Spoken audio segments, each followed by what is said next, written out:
esto que voy a decir no es con segundas, ni nada que se le parezca, ¿vale? La prevaricación, porque alguno dirá, bueno, ¿va a hablar del gobierno? No voy a hablar del gobierno, este no es un sitio para hablar de eso.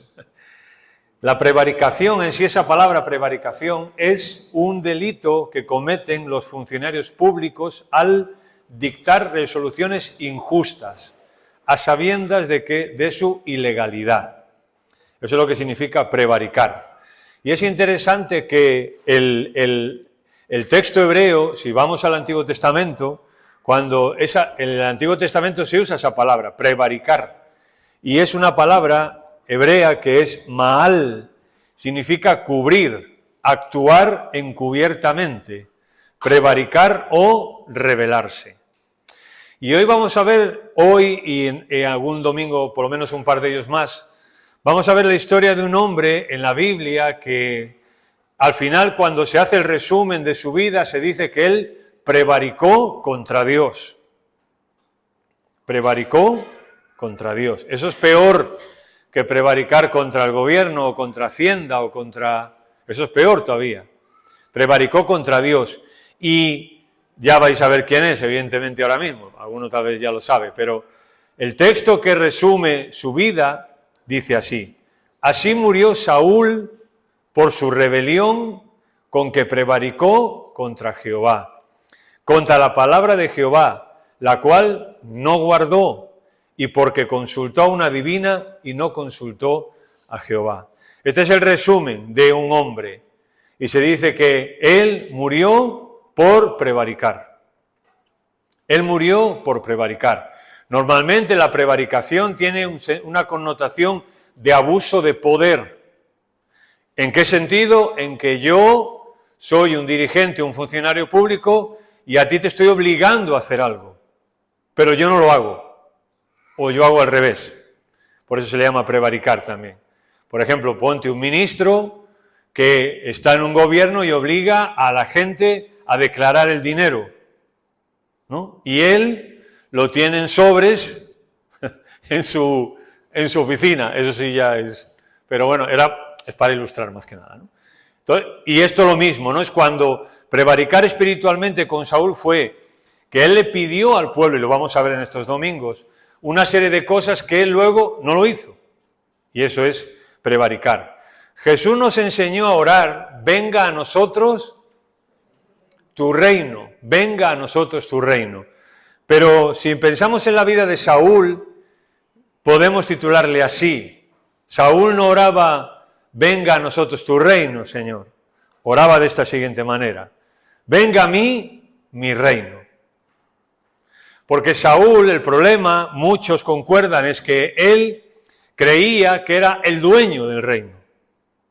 Dios lo había puesto ahí simplemente para, se dice el texto, para gobernar a Israel. Y la palabra gobernar en el Antiguo Testamento no es mandar, sino es pastorear, para guiar. Pero él entendía que el reino era suyo. Dios lo había puesto ahí, por tanto el reino era suyo. Y cuando Dios le dijo que lo había desechado y que ya no iba a ser más rey, intentó hacer todo lo posible y prevaricó todo lo posible para que eso no ocurriese. Y al final sabemos el triste destino de Saúl. Por tanto, esto es un título orientativo: venga a mí mi reino. Porque yo creo que cuando pensamos en Saúl tenemos que hacernos esta pregunta: ¿quién es el dueño de tu reino? Todos tenemos un reino a cualquier nivel, a nivel espiritual, a nivel familiar, a nivel laboral, en casa, en nuestra vida. ¿Quién es el dueño de tu reino? ¿Quién es el dueño de mi reino? ¿Quién es el dueño de tu vida? ¿Quién es el dueño de mi vida? Es una pregunta que hay que hacerse siempre.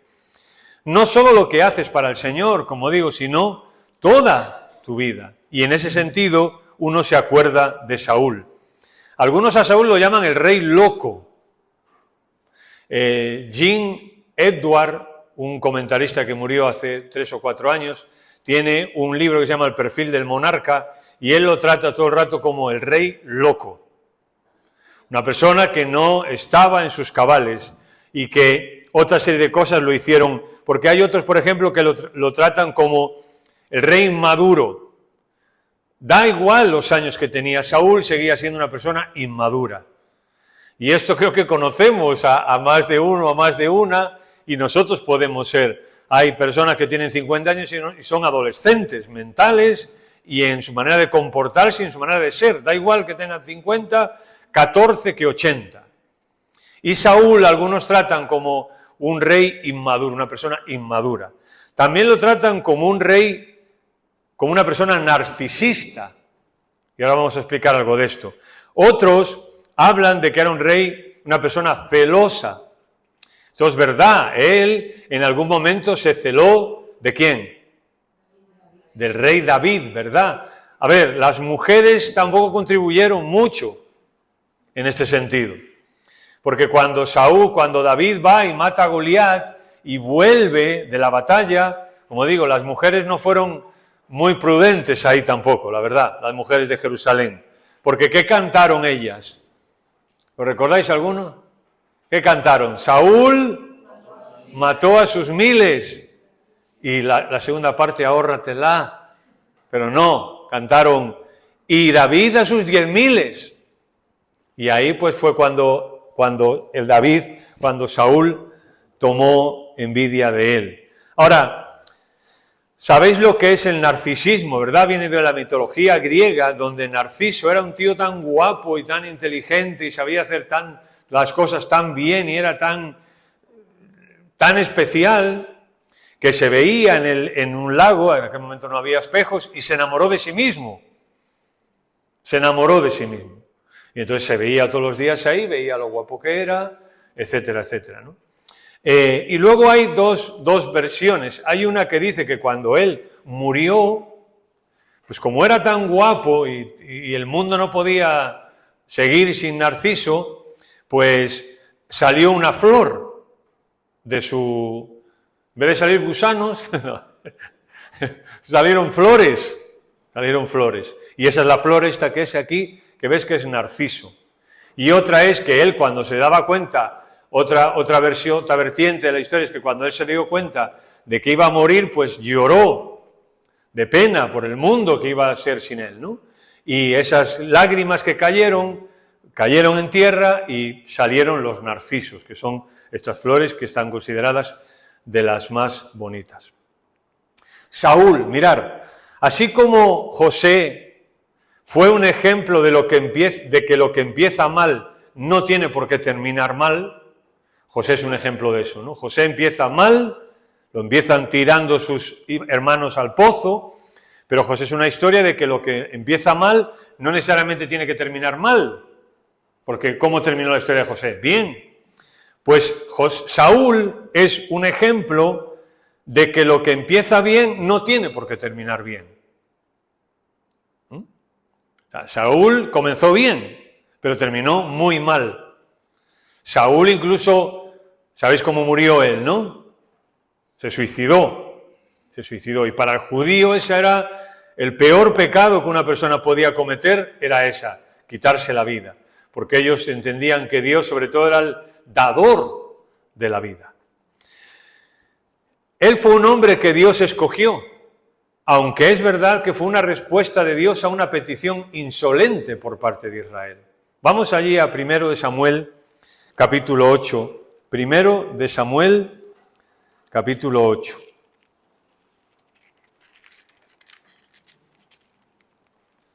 Primero de Samuel, antes de segundo de Samuel. Capítulo 8.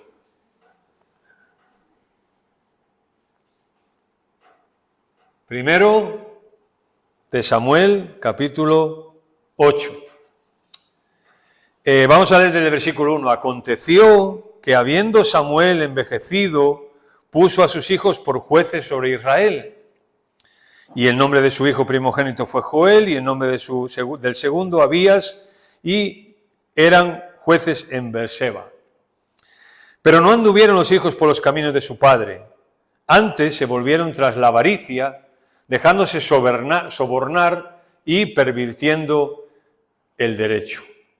O sea, parece que ya el tema de la prevaricación era habitual.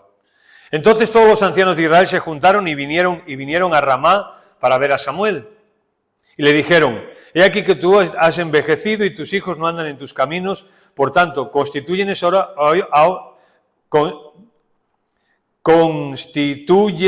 ahora un rey que nos juzgue como tienen todas las naciones. Mirad, hay una cosa importante aquí. Dios había escogido a Israel precisamente porque era un pueblo distinto y porque tenía que ser un pueblo distinto. Sin embargo, ellos piden un rey porque quieren ser como las otras naciones. Y saltamos al versículo 20, un segundo, nos dice ahí, y nosotros seremos también como las naciones. Querían ser como los demás. Donde va Vicente, va la gente. Versículo 6.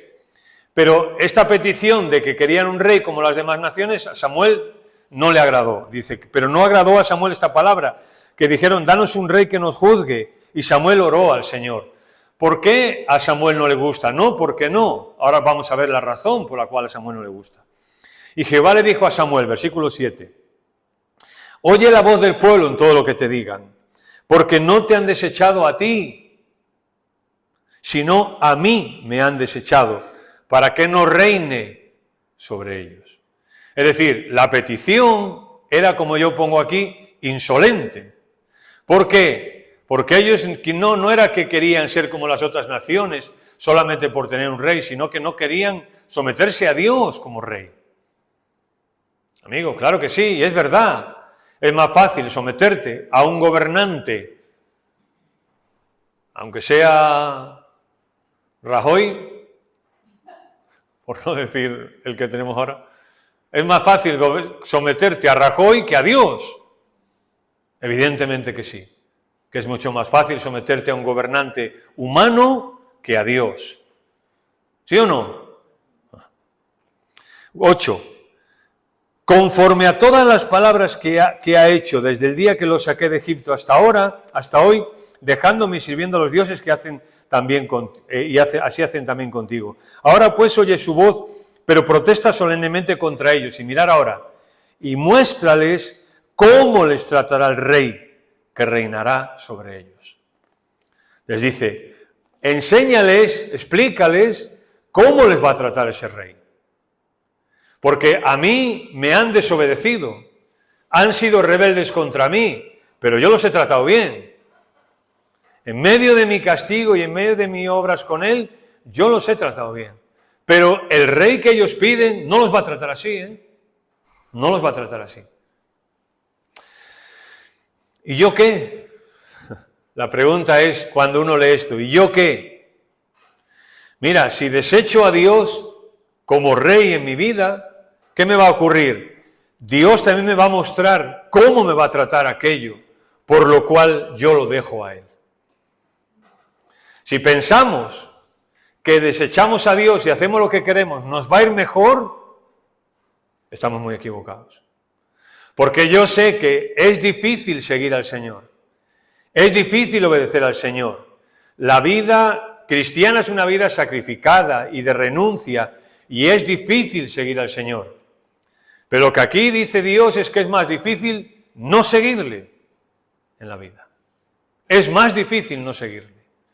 Y tenemos que entender que desechar a Dios, no obedecer a Dios, Dios nos dice que nos va a mostrar cómo me va a tratar aquello por lo cual yo lo dejo a Él. Si yo desecho a Dios, ¿a quién estoy abrazando? Hablemos claro. ¿A quién? No escucho. Al diablo, ¿sí? Por ejemplo, ¿quién te va a tratar mejor? ¿Quién te va a tratar mejor? ¿Dios o el diablo? ¿Quién crees que te va a tratar mejor?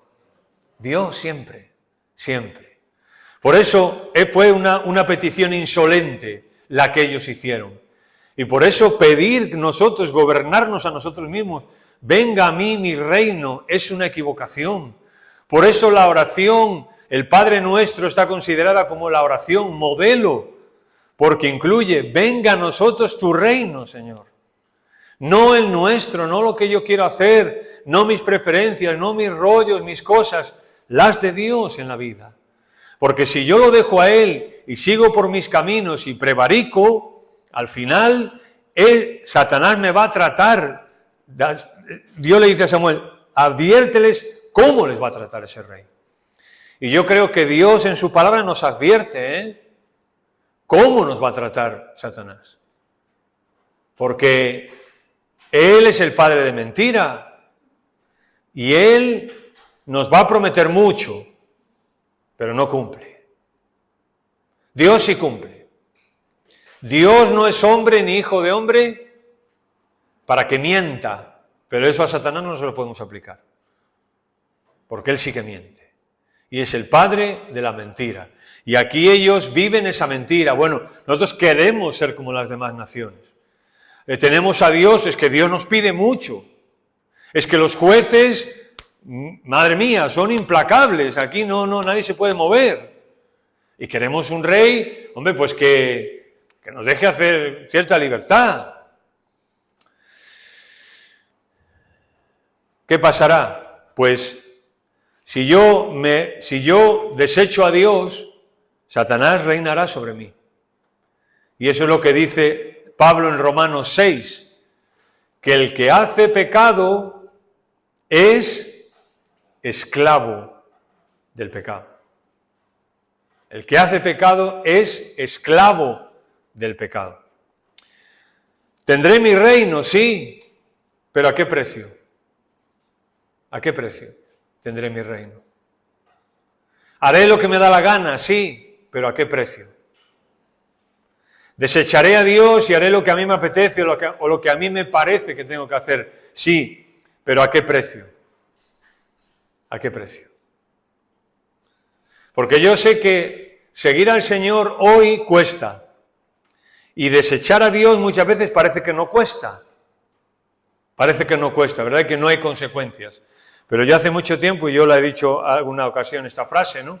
Una frase que yo escuché hace mucho tiempo, que el Satanás y el pecado, digamos, es como una tarjeta de crédito. Y una tarjeta de crédito es, disfruta ahora y paga después. Es una tarjeta de crédito, ¿no? Yo no tengo, disfruto ahora, me compro lo que sea, lo disfruto y luego lo pago. Pues esto es igual, esto es igual. Ahora, si seguimos con Saúl, él era un hombre con muchas cualidades externas, y las vamos a ver en su momento. Era un hombre, hoy quiero hacer una especie de resumen, era un hombre con muchas cualidades externas, pero su corazón estaba lleno de él y de su reino. Cuando vemos la historia de Saúl, pronto él puso todas sus cualidades, que tenía muchas, a su servicio. Incluso a la gente la puso a su servicio. A su familia, a sus hijas, a su servicio. Le importaba él y nada más que él. Aquí no era como la canción de me importas tú y nadie más que tú. Aquí no. Aquí era me importo yo y nadie más que yo. Y tenía muchas cualidades externas, tenía muchas capacidades, pero ¿para qué? Para venga a mí mi reino, para venga a mí mi reino. Todo empezó a desvanecerse cuando él se enfrentó a quién es dueño del reino. Porque sí, Dios escogió a Saúl para una labor, pero en un momento dado él se equivocó, pecó, y Dios le dijo a través de Samuel, mira, se acabó. El mismo Dios que te ha dado el reino, te lo quita. ¿Y Saúl qué dijo? Vamos a ver. Veremos. Y estuvo dispuesto a todo. Y le hizo daño a todo el mundo que estaba a su alrededor por mantenerse en su reino. Era un hombre que lo que más le importaba era que los demás pensaran en él, aún en pecado. Solo le importaba lo que los demás pensaran de él. Vamos a ver un texto que está en primera Samuel, también primero de Samuel, el capítulo 15. Y esto lo veremos en su momento con más calma, pero sabéis que Dios le dice a Samuel, vete y diles al pueblo que vayan y conquisten a los amalecitas, porque Amalec se opuso a mi pueblo. Así que vas a ir y los vas a destruir. Y van y no hacen eso. Se llevan al rey y perdonan lo mejor de las vacas y las ovejas o lo que sea. Y llegamos al versículo 22, como digo, eso lo veremos en su momento, este capítulo despacio.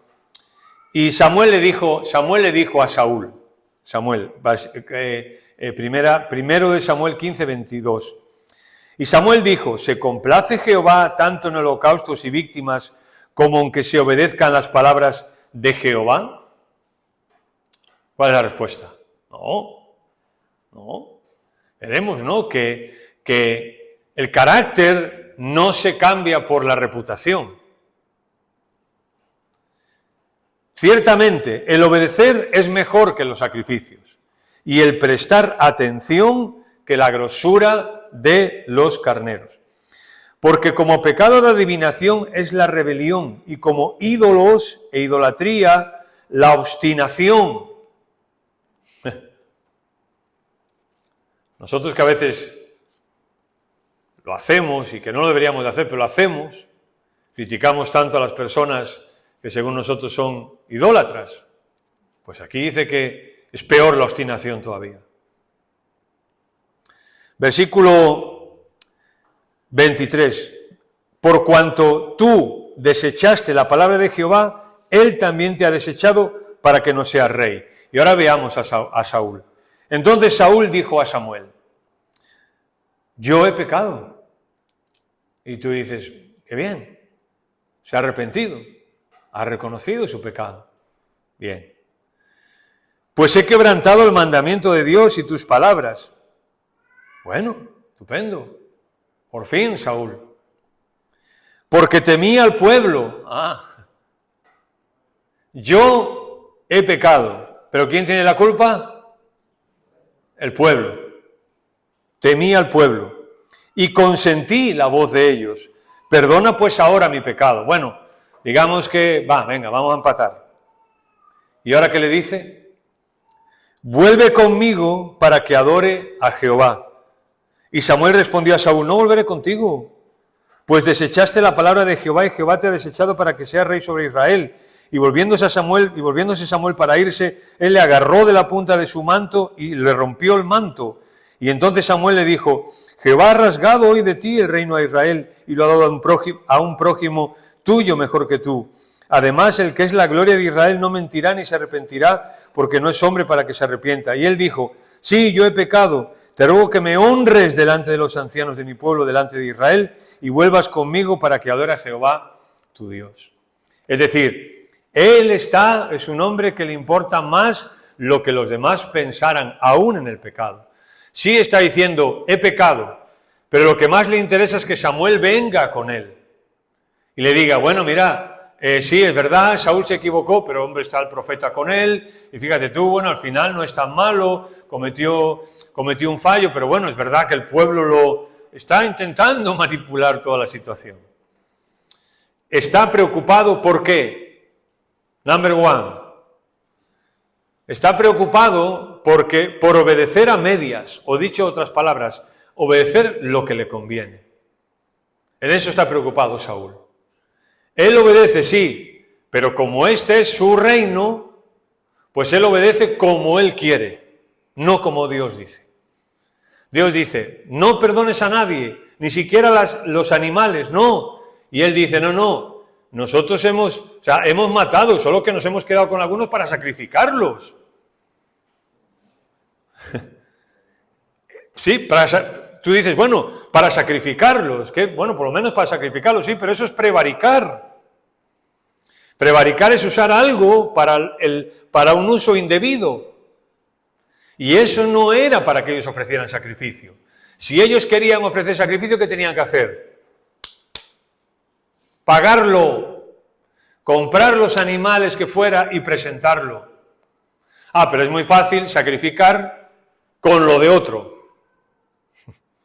Por eso digo que se preocupaba de obedecer en lo que le convenía o de la forma que a él le convenía. Lo veremos, pero Jim Edwards dice que todos llevamos un Saúl dentro. Y estoy muy de acuerdo con él, yo el primero. Todos llevamos un Saúl dentro. Que queremos obedecer en lo que queremos, en lo que nos conviene, y cómo queremos, y cuándo queremos, y de la manera que queremos. Y luego pretendemos todavía decir, estoy obedeciendo al Señor. ¿Recordáis, no? Lo veremos poco a poco. Cuando le dice Saúl a Samuel, nada más venir, ¿no? Esto es como se le ha perdido la gata al vecino y llaman a tu puerta y abres, ¿no? Y dices, yo no maté al vecino del quinto. ¿Entendéis lo que digo, no? Pues viene Samuel, no le ha dicho nada y todavía dice, yo he cumplido la palabra de Dios. ¿Quién te ha preguntado nada? Sabía perfectamente lo que había hecho. Number 2. Estaba preocupado por su reputación. Antes que el arrepentimiento. Estaba preocupado por su reputación. Bueno, sí, yo te digo aquí a ti, así en confianza, he pecado, pero que nadie más se entere. Y cuando lleguemos ante el pueblo de Israel, tú vienes conmigo y me honras. O sea, ¿qué está queriendo decir Saúl a Samuel? Cuando vengas vas a decir que yo soy muy bueno y que soy una persona fantástica y tengo un corazón para el Señor y todo eso, ¿no? Eso es lo que quiere Saúl. Pero, por ejemplo, ¿qué dice? Él está diciendo, hónrame delante del pueblo y hónrame delante de los ancianos. O sea, no me quites el reino, no me quites mi reino. Y cuando él se va, le tira, lo rompe y Samuel aprovecha para decirle, mira, así como has roto, tu reino se ha rasgado también delante de ti. Pero, por ejemplo, cuando David, si podemos hacer un contraste aquí ahora mismo con David, cuando David ocurre lo que ocurre con Urías y con Betsabé y todo, la preocupación de David no es su reino. Él entiende que el reino es de Dios. Y él dice, no quites de mí tu Santo Espíritu. Esa es la preocupación de David. Mientras que la de Saúl era su reino, su reputación, quedar bien delante de la gente, que la gente dijera qué bueno es, qué buena es. Number 3. Arrepentimiento a medias para salir del paso. Casi, yo no sé si tú lo has leído así, en plan tranquilo este texto, ¿no? Pero casi yo al menos me estaba imaginando, ¿no? Y casi puedo ver el tono de Saúl, casi, ¿no? Porque, claro, nosotros lo leemos y decimos, yo he pecado, ahora pues te ruego que me honres delante de los... Pero, sí, tal vez si pudiéramos escuchar a Saúl, igual diría, yo he pecado, honrame delante del... O sea, yo he pecado como que rápido, ¿no? Para salir, sí, venga, pero honrame. Arrepentimiento a medias para salir del paso. Como dice Gene Edwards, todos llevamos un Saúl dentro, y a veces no nos arrepentimos de verdad, nos arrepentimos a medias, porque tal vez nos sentimos mal, porque tal vez nos han descubierto en algo, porque tal vez no sé qué, pero ese no es un arrepentimiento sincero. Saúl no se arrepintió sinceramente. No reconoció lo que Dios le estaba diciendo en ningún momento.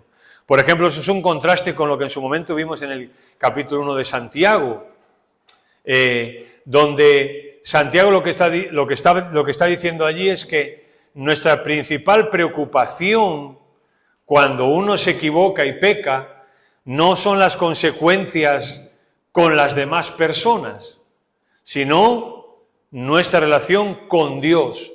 O sea, cuando tú y yo pecamos como Saúl, ¿qué es lo que más nos importa? ¿Lo que los demás piensen o las consecuencias externas o nuestra relación con Dios? A David, ¿qué le preocupaba más? Señor, no quites de mí tu Santo Espíritu. Y como lo sabemos también, Salmo 32, mientras callé, mientras no confesé, envejecieron mis huesos, no dormía, no comía, se volvió mi verdor como en sequedad de verano. O sea, David, aun cuando hizo barbaridades, digamos, pero él estaba preocupado más por su relación con Dios, por su comunión con Dios. Le importaba un bledo lo que dijera Urías o su familia o la familia de Betsabé, no le importaba. Pero lo que Dios dijera, sí. Saúl es lo contrario. Saúl es lo contrario. Pero Saúl está diciendo, ¿no? He pecado, pero quiero que todos piensen bien de mí.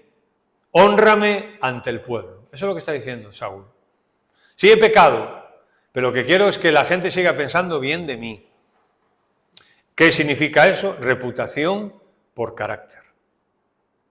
¿Qué es la reputación? La percepción que otros tienen de mí.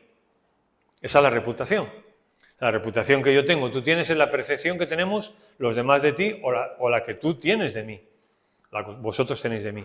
Pero el carácter es lo que realmente soy. Esa es la diferencia. La reputación es lo que otros piensan de mí o cómo me ven. El carácter es lo que soy, de verdad. Y si comparamos a David y a Saúl con esto, David está más preocupado en su carácter, lo que es. Porque le preocupa en el silencio de su cama en la noche, le preocupa lo que es. Se siente como un miserable, se siente sucio delante de Dios y siente que le ha fallado a Dios. Saúl no. Saúl por la noche no está pensando en que es un miserable y que se siente sucio y que le ha fallado a Dios. Saúl no es ese el motivo por el cual no duerme. David sí ese es el motivo por el cual no duerme. Saúl no duerme maquinando a ver cómo va a manipular todo. Y cómo va a manipular a Samuel y al pueblo y a todo el mundo. Para que todo el mundo siga pensando bien de él y las cosas sigan adelante. Eso es lo que está pensando él. O sea, es terrible, ¿no? Sí, pero todos llevamos un Saúl dentro. Que nos sirva esto cuando estudiemos a Saúl para esto. Abraham Lincoln dijo, puedes engañar a todas las personas una parte del tiempo y a algunas personas todo el tiempo, pero no puedes engañar a todas las personas todo el tiempo. Eso dijo Abraham Lincoln. Y Saúl pensaba que sí podía engañar a todas las personas todo el tiempo, pero sabemos que no fue así, ¿verdad? Vemos que Samuel de parte de Dios le dice que él ha desechado su reino. Dios ha desechado tu reino, Saúl. Eso es lo que desecha Dios. No lo que nosotros hagamos para el reino de Dios, sino lo que nosotros hagamos para nuestro reino. Y tú dices, bueno, eso era antes de la cruz, ahora ya es otra cosa. No, ahora es peor. Ahora es peor. Porque ahora Dios dice que Él juzga las intenciones de nuestro corazón. No solamente el llegar a hacerlo como Saúl lo hizo, sino la mera intención, ya Dios la juzga. Por activa o por pasiva, se lo vuelve a decir en algún momento durante muchas veces. No, Saúl, Dios ha desechado tu reino. Y Saúl intenta manipular. ¿Qué intenta? Bueno, pues cuando conoce que hay alguien que se llama David, que va a ser el que lo va a sustituir, que va a ser David el que le va a quitar su reino, ¿qué intenta hacer Saúl? Pues quitarlo en medio. O sea, si este es el que Dios ha escogido para que me ocupe mi lugar y me quite mi reino, pues muy fácil. Tampoco había que comerse mucho la cabeza, ¿no? Pues lo quito del medio. Pero, como decimos, a que todos llevamos un Saúl dentro. Y él dice, y le dice, bueno, quédate con mi hija. Y Mical quería a David. Y Saúl dice, bueno, quédate con ella, pero mira, hay un requisito. Tienes que ir allá a los filisteos, que eran en ese momento estaban más armados que nunca. O sea, el ejército de Trump al lado de estos era risa. Le dice, vete y junta 100 prepucios y me los traes. O sea, le estaba diciendo, bueno, vete a ver si acaban contigo. Y tú dices, qué malo, ¿no, Saúl? Sí, pero todos llevamos un Saúl dentro. ¿Qué hizo David en un momento dado, muchos años después, con Urías? Lo mismo.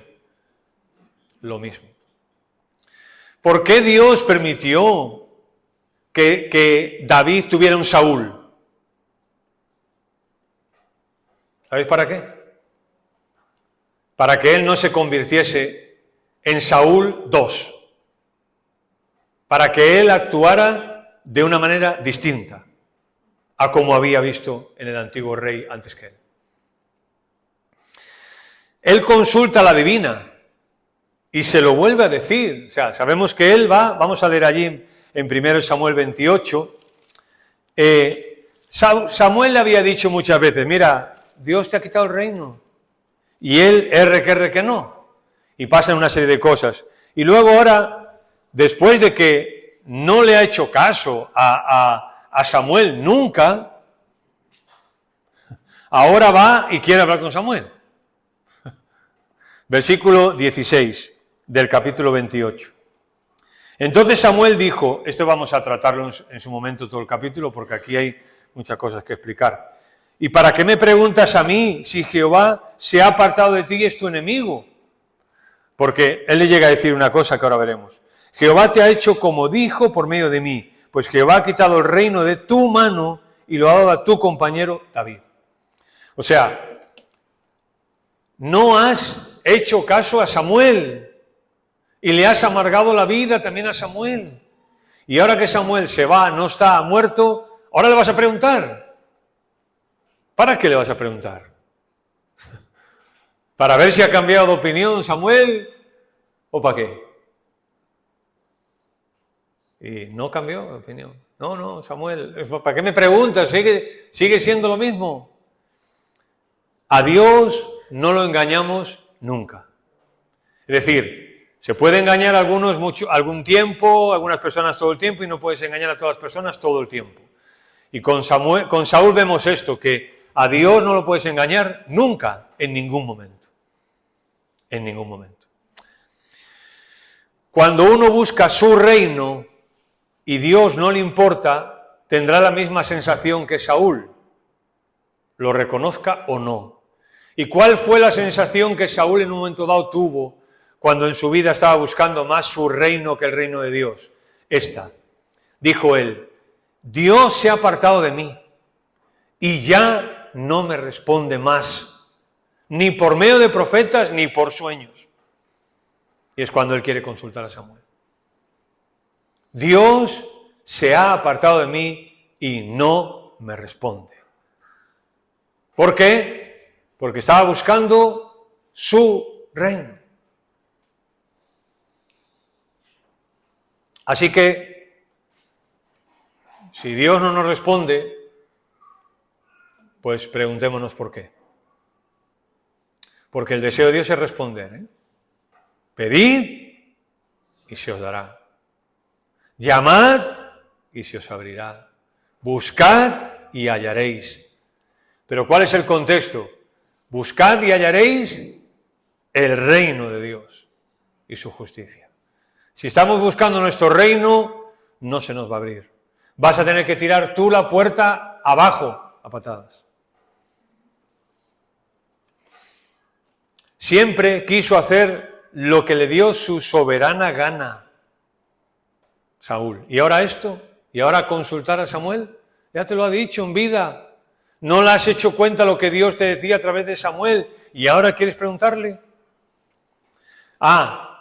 Pero él también dice, estoy muy angustiado por los filisteos, porque los filisteos pelean contra mí. O sea, cuando él dice esto de que Dios se ha apartado de mí, no me responde, no sé qué, aún en esa oración se ve a Narciso, a Saúl Narciso se ve.